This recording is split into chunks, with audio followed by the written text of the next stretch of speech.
69장의 세 번째 마지막 단락입니다.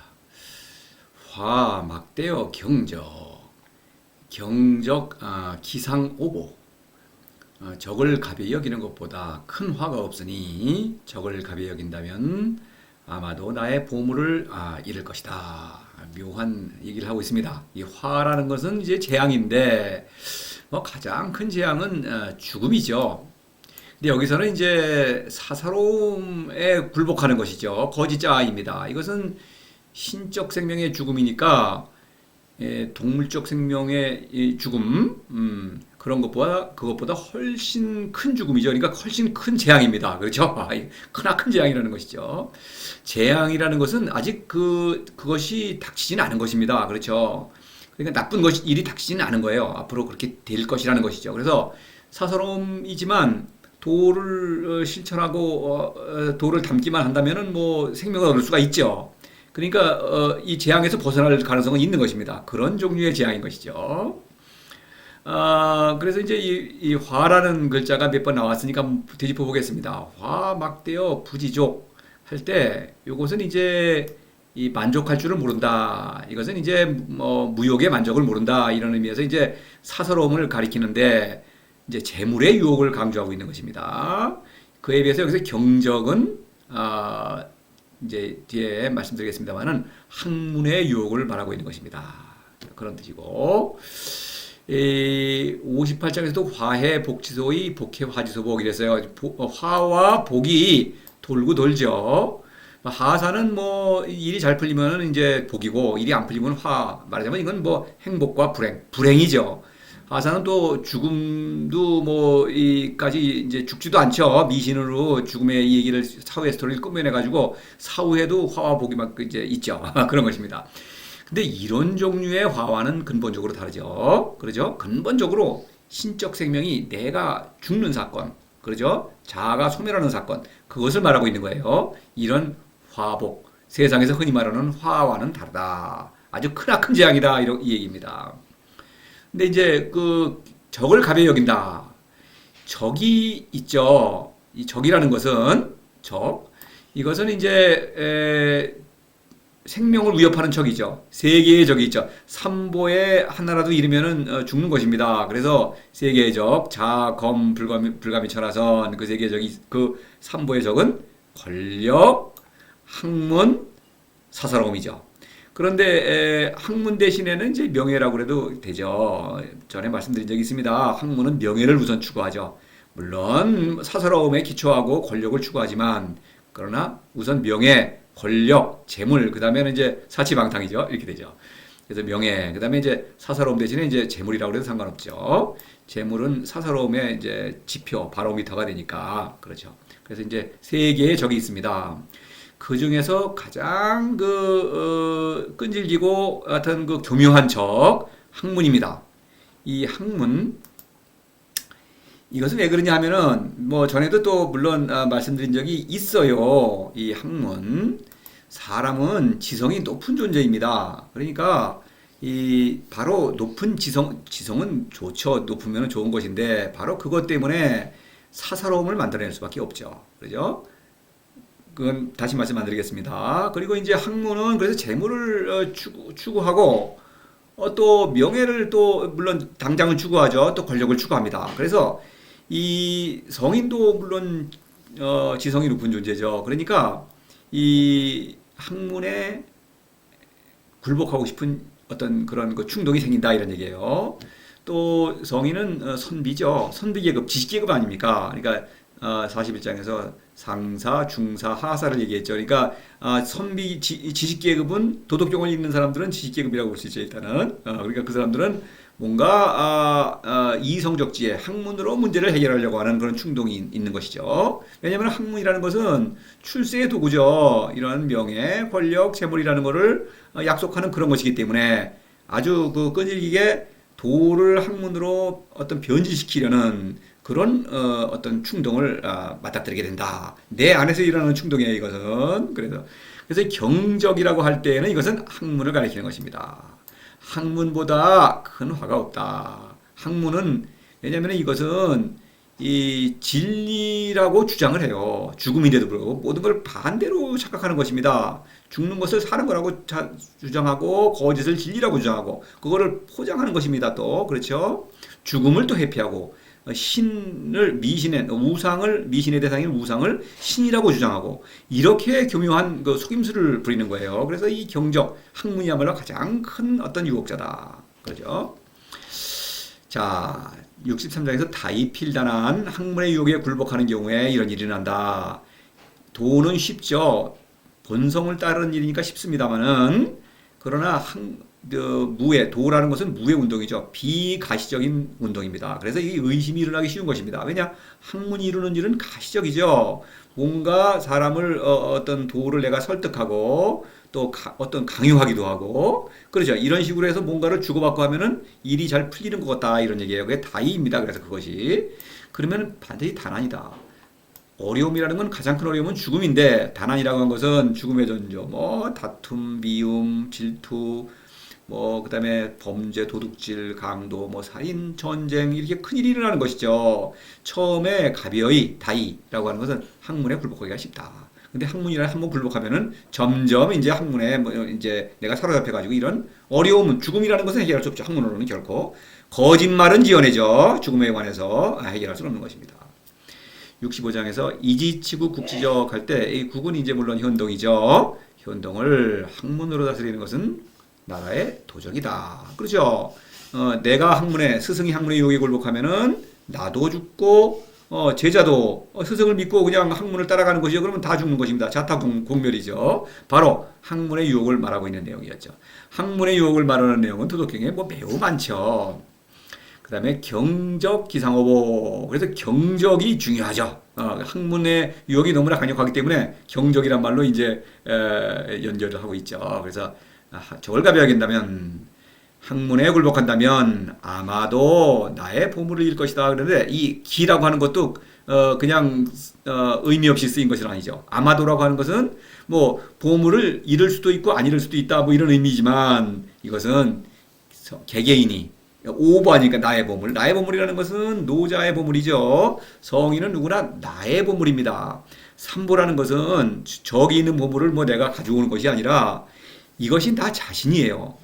나 자신의 자아의 깨달음이죠. 거기에서 나오는 것입니다. 그러니까 이건 개개인의 고유한 보물인 것입니다. 그렇죠? 그러니까 이거를 기라고 하면 아마도라고 하는 거는 학문에 굴복하면은 당신이 내가 죽는다 내가. 그러니까 성인 개개인이 스스로 잘 생각해 보라 하고 하는 그 촉구를 하는 것이죠. 주의해라 경계하는 것입니다. 그래서 잃는다. 나의 보물을 잃는다는 것은 내가 죽는다는 것입니다. 그렇죠? 그런데 죽으면 큰일 나겠죠. 바로 재앙이 이제 화가 탁 친 것이죠. 그래서 오보라는 것은 말할 것도 없이 삼보를 가리키죠. 삼보는 도죠. 왜냐하면 도가 나에게 삼보를 내려주는데 그 삼보는 도 자신의 품성이거든요. 그렇죠. 아들과 아버지는 닮아 있죠. 어떤 점에서 삼보를 발휘한다는 점에서 닮아 있는 것입니다. 그러니까 아버지가 나한테 삼보를 내려주시고 그러니까 내려준다. 그러니까 삼보를 통해서 나를 사랑하는 것입니다.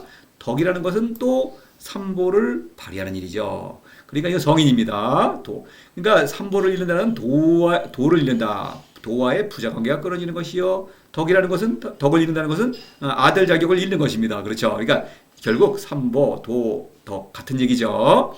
그렇죠. 이것을 잃는다면 내가 죽는 것이죠. 큰일이죠. 자, 보물이란 그 보라는 글자. 자, 보겠습니다. 62에서 선인지보 보물이죠.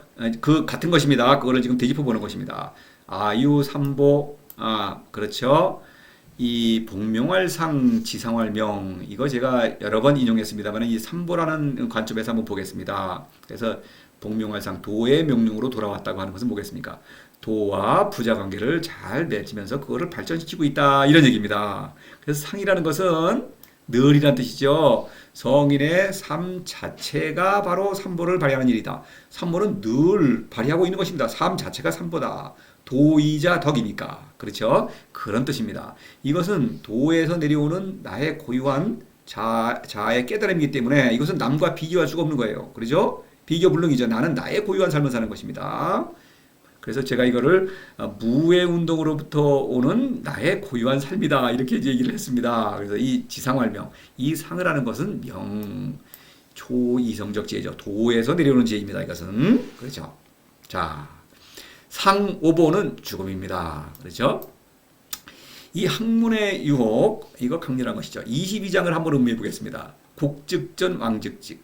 곡즉전이란 말이 유명하니까, 자, 이 곡즉전 유명하면은 유명한 만큼 이 사실 이게 의미를 알려면은 이거는 도를 실천하고 학문의 유혹을 이게 맞닥뜨려야만 이거를 이해할 수 있는 거예요. 그렇죠. 곡즉전, 사람의 겉모습, 이거 마음에 들지 않습니다. 사람은 그래요. 겉모습이라는 거는 뭐 외모만 얘기하는 게 아니라 나의 있는 그대로의 상태.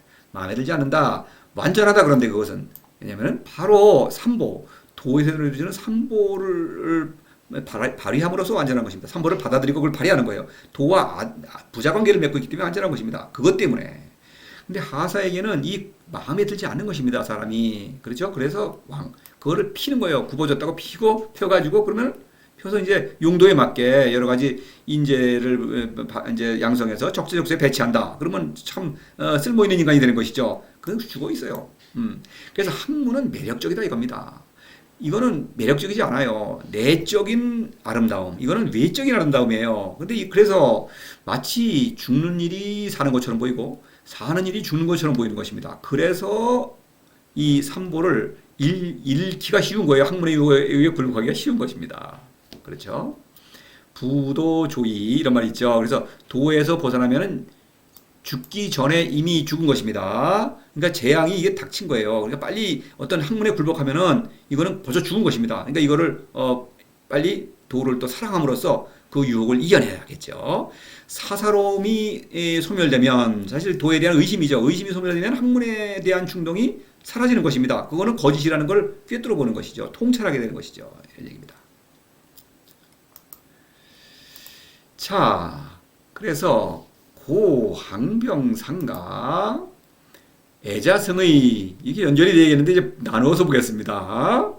그러므로라고 하는 것은 좀 연결이 그냥 문장만으로 겉으로만 봐서는 연결이 잘 안 되죠. 논리적으로. 그러므로 인과관계가 있습니까? 있습니다. 당연히. 그래서 이 학문을 얘기했죠. 학문은 남을 이기는 무기죠. 그렇죠? 이기는 무기. 그래 병이죠. 학문을 가리키는데 또 성인의 무기가 있죠. 그래 그건 승명이죠. 여기 학문과 승명인데 그러니까 이제 왜 그러냐면은 성인은 끊임없이 하사를 사랑하죠.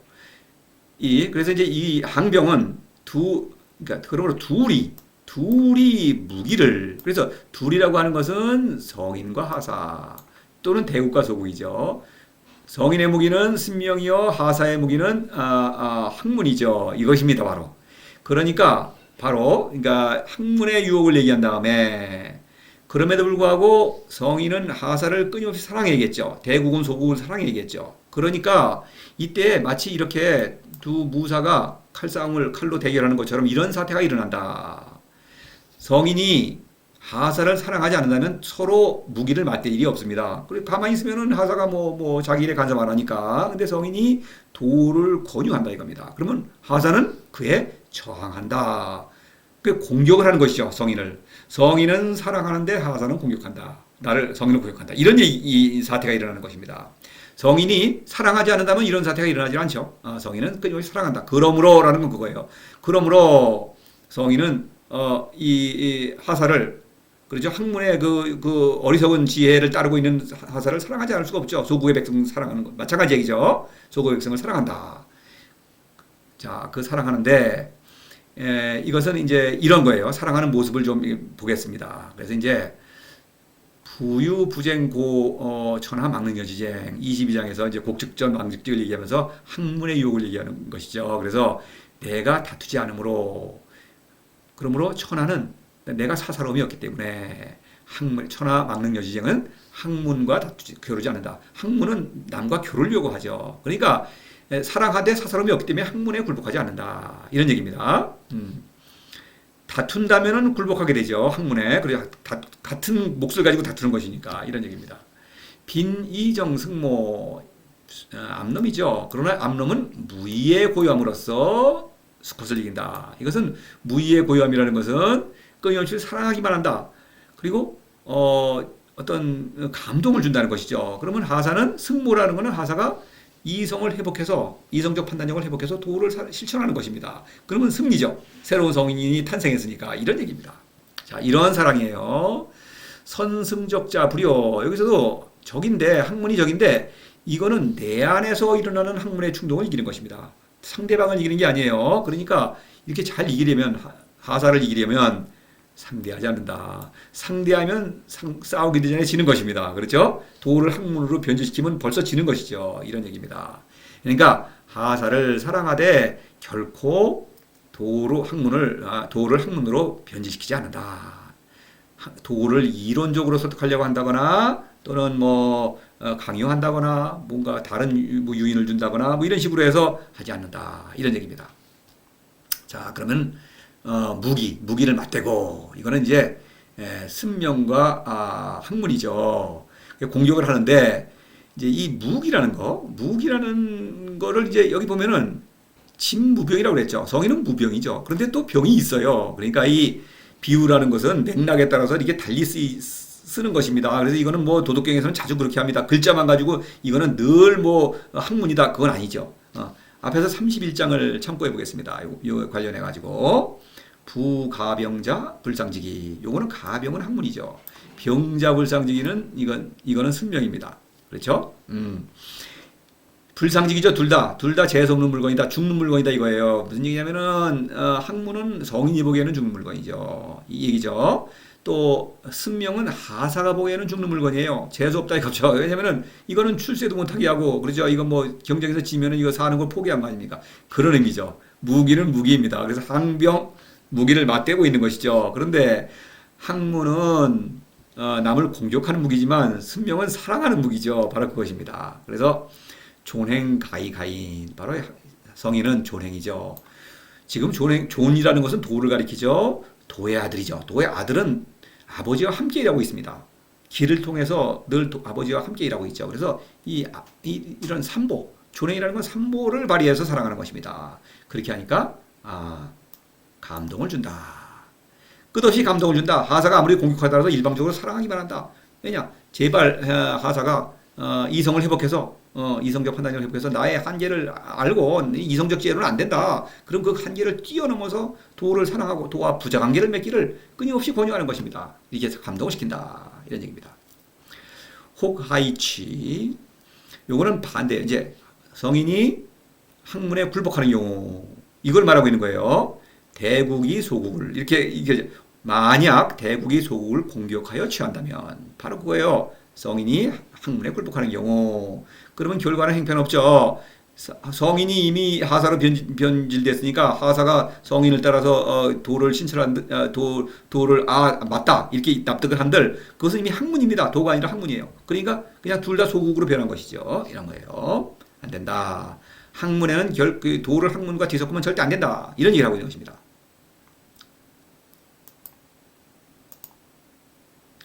애자승의 슬퍼하는 자가 이긴다. 자, 이것은 참 일견 납득이 안 가죠. 슬퍼해야 이긴다. 그렇죠. 슬픔 알아보겠습니다.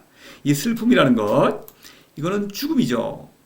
그런데 이렇습니다. 죽음이 슬픈데 우리가 이제 어떤 사람이 죽었을 때 슬픕니다. 그러나 먼데 관계가 먼 사람 그런 사람이 죽으면 슬프지 않죠, 별로.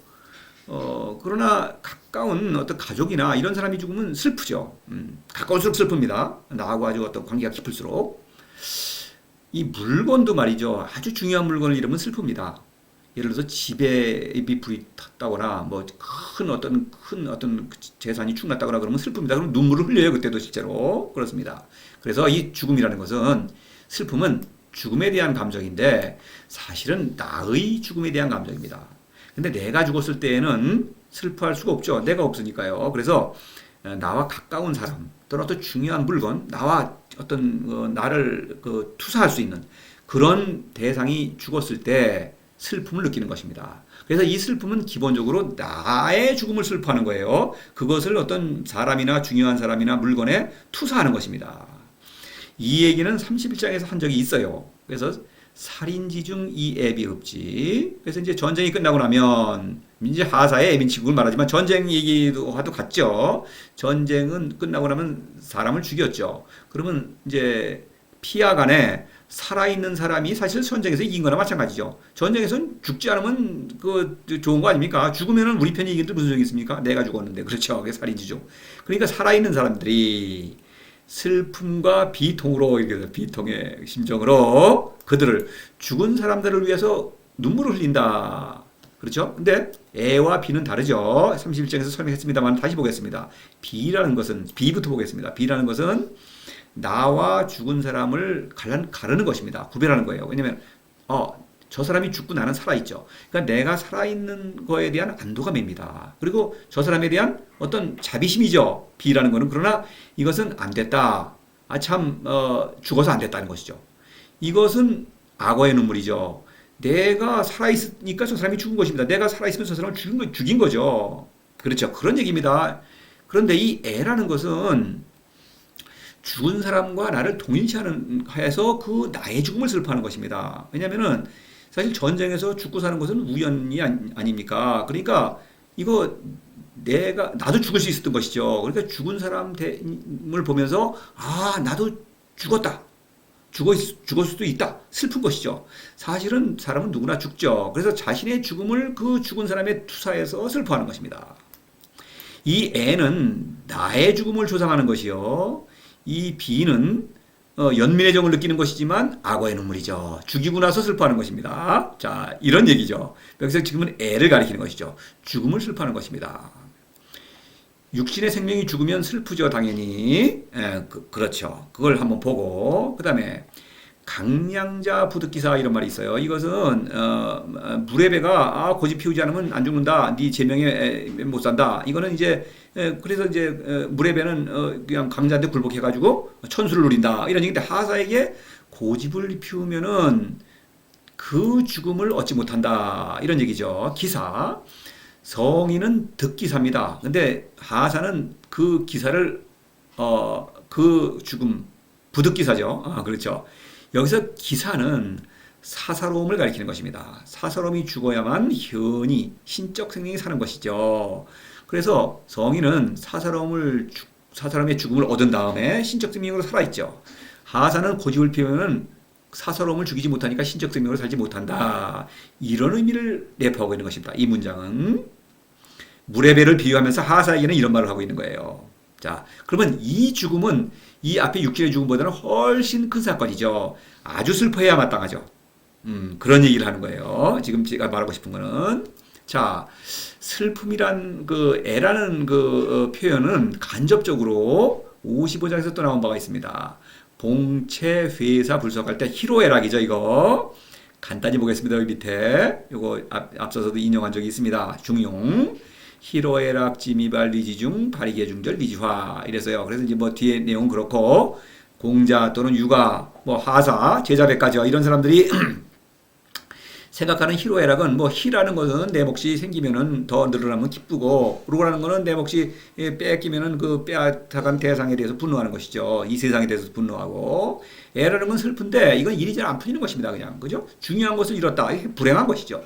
락이라는 건 이거 아주 좋은 애 잘 풀리네. 이거 락입니다. 애락. 그래서 희로애락의 감정은 이것은 거짓된 것이죠. 사실은 거짓되다기보다는 이거는 지나가는 바람과 같은 것이다 이거죠. 이거는 그렇죠. 사사로움에 반응하는 것이니까 사사로움에 대한 반응입니다. 그래서 이것보다는 근본적인. 그래서 이제 성인은 봉체 회사 불석이죠. 이 슬픔의 감정이 쏘지 못한다. 이런 희로애락을 넘어서 있다. 이런 얘기죠. 사실 슬픔이라는 것은 육신의 죽음이 가장 슬프죠. 그러니까 이 슬픔이라는 건 내가 죽을 때 슬퍼할 수 없지만 다른 사람 중요한 누가 죽었을 때 하여튼 부모님이죠. 예를 들어서 돌아가실 때 슬프죠.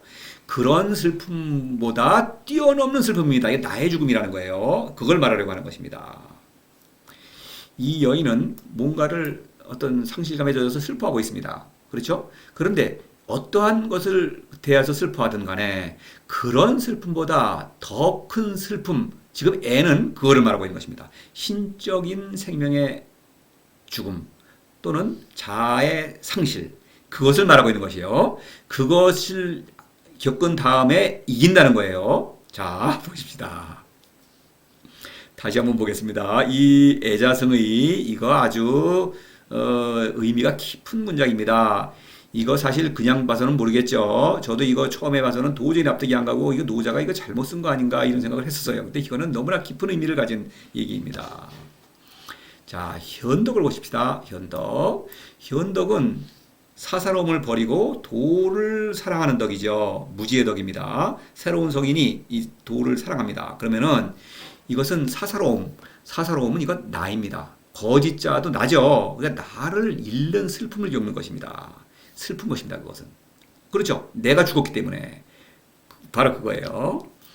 또 현지우현. 성인들은 이런 현지우현의 어떤 자신을 이렇게 거듭나죠. 현이 가면 또 현이니.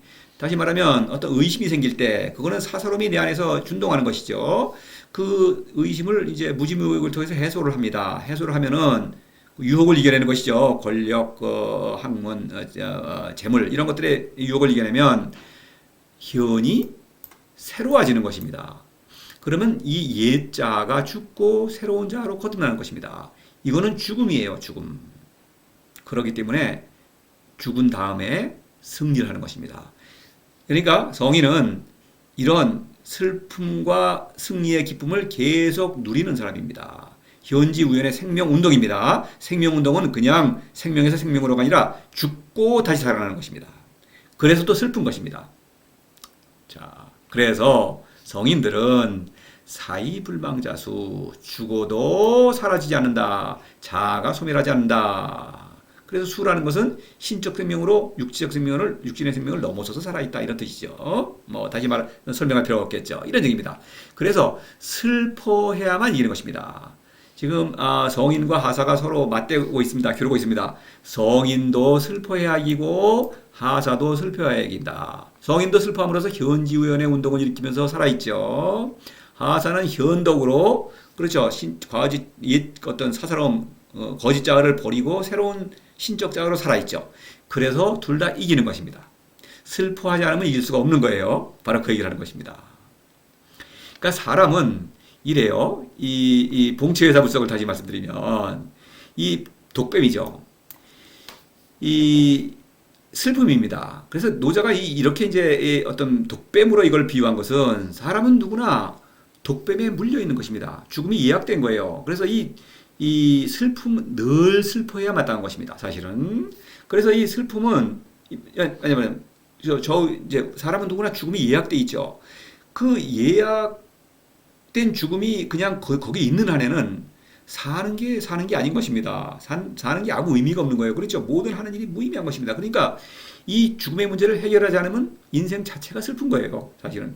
근데 하사는 그거를 외면하죠. 회피합니다. 성인은 그거를 직시하면서 그것을 넘어서 있기 때문에 봉체회사 불석, 그것이 죽음이 나를 쏘지 못한다. 사는 그 중에서 죽음만 빼서 회는 죽음이니까 죽음을 이기고 있다. 이런 얘기를 하고 있는 것입니다. 자, 그러면 이제 성인과 하사는 모두 이겼습니다. 그것은 생명을 누리고 있다. 물론 신적 생명이죠. 이런 얘기입니다. 그래서 보십시다. 이 기쁨 몇 개만 예를 들어보겠습니다. 성의불미. 승리하면은 아름답지 않다. 이기면은 승리했는데 아름답다면 그거는 이긴 게 아니에요. 패한 것입니다. 왜냐? 불미. 재물, 명예, 권력 이런 것이 없어야만 승리한 것입니다. 그렇죠? 그런 것을 뛰어넘는 신적 생명으로 살아있다. 이것이 승리예요. 그렇죠? 자손 이세자불철 자손 새로운 생명이 자손이라면은 이거 기쁨이죠. 생명의 기쁨 아닙니까? 승리한 것입니다. 그렇죠? 마치 어머니가 아기를 낳으면은 기쁘죠. 그러나 아기를 낳기 전에는 산고의 고통을 겪어야 되죠. 그런 것입니다. 고통 후에야 어떤 기쁨이 오는 것입니다. 슬퍼야만 기쁠 수 있는 것이죠. 제사불철은 무지무역과 무의, 성인들은 누구나 무지무역과 무의, 도를 담고 삼보를 잘 발휘한다. 이런 얘기입니다. 이번에는 이제 혹하이취죠. 요 써이자죠. 누구든지 아래로 가버려서 취한다. 그렇죠. 성인은 하사에게 봉사함으로써 또 하사는 성인의 이게 낮에 아래로 내려가서 성인의 가르침을 받아들임으로써 취하는 것이죠. 서로를 취하는 것이죠. 대국에서 서로 만나는 것입니다. 다 살았죠. 자세하게 설명은 안 하겠습니다. 자의전즉승, 바로 사랑으로 전쟁을 해서 이기는 것입니다. 너도 살고 나도 사는 것입니다. 65장에서 여물반의 연우 내지 대순 이런 말이 있었어요. 여기 65장에서 이제 학문의 유혹을 얘기하고 있습니다. 그래서 여물반의 만물에 거스른다 이 얘기는 마음에 들지 않는다. 다시 말해서 슬픔이라는 것은 이게 혐오스러운 감정입니다. 그렇죠? 왜냐하면 나라는 것은 거짓 자든 참된 자든 그렇죠. 현이든 나라는 것은 이거는 정당성이 있는 것이죠. 그건 나 아닙니까? 이것을 잃는 것은 혐오스럽고 고통스러운 것입니다. 근데 그것을 도를 믿기 때문에 도를 사랑하면서 아버지를 믿고 그 아버지가 주는 그 생명을 받아들이는 것입니다. 그러면서 새로 거듭 태어나는 거예요. 바로 그것입니다. 그래서 거스르지만 슬픔을 겪고 나서야 연후 내지 대순 다시 이제 생명의 이쁨을 누리는 것이죠. 이거는 앞서보다 더 큰 생명의 이쁨이죠, 당연히. 그렇죠. 하사가 도를 실천할 때에도 현덕을 실천할 때에도 사사로움의 기쁨이 있죠. 그것도 그 기쁨보다 더 큰 기쁨을 누리는 것이죠, 당연히. 그렇죠. 승의, 슬픔, 앞서 누리던 그 기쁨보다, 생명보다 더 큰 생명의 기쁨을 누린다. 승의, 이런 얘기입니다. 하사의 어리석음을 보겠습니다. 전승이 상례처지. 전쟁에서 이겼어요. 그런데 상례처지. 상례, 지금도 초상을 많이 치르죠. 사람이 죽으면 이 상례를 굉장히 중시하죠, 사람은. 그리고 이제 죽은 사람을 이제 애도하고 기리죠. 그래서, 뭐, 상가집에 가면은, 뭐, 죽은 사람이 뭐, 평소에 그게 별 볼 일 없고, 약점도 많이 있죠, 누구나 사람은. 그런데도 불구하고, 거기서는 아주 잘한 일만 칭송을 하고, 잘 못한 일은 뭐 언급을 안 하죠. 그럼 뭔가 좀 미안하지 않습니까? 그 다음에 사후의 세계까지 이제 지원해서는 뭐 좋은 곳으로 간다는 등, 뭐 사후에는 누구를 만날 거라는 등, 심지어는 뭐 이런 얘기를 하는 것입니다. 이것은 죽은 사람에 대한 얘기를 꾸며내죠. 이렇게. 또 뭐 어떤 1, 2계급 때 특진시키죠. 이렇게. 이것은 자신의 죽음을 미리 대비하는 것입니다. 내가 죽어도 남들이 이렇게 나를 좀 띄워주고, 죽은 다음에 나도 이렇게 무슨 꾸며낸 얘기에 따라서 어떤 좋은 데를 가고 싶은 죽음을 어떤 회피하는 그런 수단인 것입니다. 이렇게 상례를 치르는 것은 내가 죽었기 때문에 상례를 치르는 것입니다. 그렇죠? 바로 그걸 얘기하는 거예요. 성인은 이미 죽음을 이기고 생명의 기쁨을 누리고 있다. 이런 얘기입니다. 슬퍼해야만 이긴다. 이런 얘기예요.